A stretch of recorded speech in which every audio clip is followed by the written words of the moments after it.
Anda masih bersama kami dalam Warta Aceh. Saudara, dalam rangka menyemarakan bulan suci Ramadan 1439 Hijriah dan melaksanakan syariat Islam secara kafah, Forum Koordinasi Pimpinan Daerah Forkopimda pada Aceh mengeluarkan seruan bersama.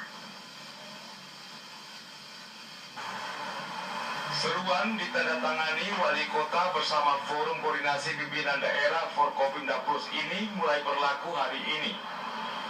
Ada beberapa poin yang disepakati sesuai Undang-Undang Nomor 44 Tahun 1999, Undang-Undang Nomor 11 Tahun 2006, dan Kanun Nomor 11 Tahun 2002. Pengusaha hotel dan kafetaria dilarang menyediakan makanan dan minuman di siang hari, menggelar karaoke, disko dan sejenisnya selama bulan suci Ramadan. Pengusaha hotel dan kafetaria dianjurkan untuk memutar tausiah dan musik yang bernuansa Islami.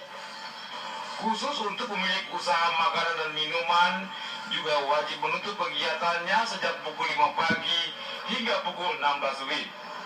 Tidak membuka warung, kafe dan restoran mulai sholat Isya sampai selesai sholat tarawih.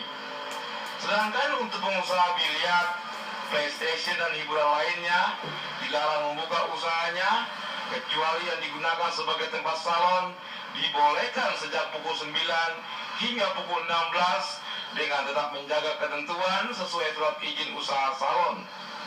Wakil Wali Kota Banda Aceh Zainal Arifin menghimbau seluruh warganya untuk bersama-sama melaksanakan ibadah puasa Ramadan dengan sholat tarawih, tadarus, itikaf, dan ibadah lainnya semata-mata karena Allah Subhanahu wa Ta'ala.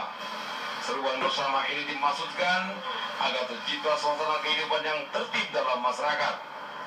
Kita berharap semua kafe-kafe hendaknya menghargai dan mensuarakan Ramadan ini secara baik. Mari kita jaga bersama tarawih kita.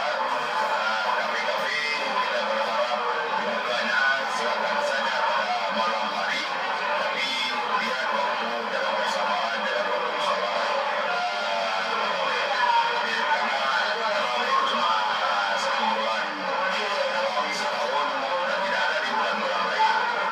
Wakil Wali Kota berharap segala bentuk larangan selama bulan suci Ramadan dapat dipatuhi sehingga tidak mengganggu kekusukan ibadah dan terhindar dari perbuatan maksiat. Tim Liputan TVRI melaporkan.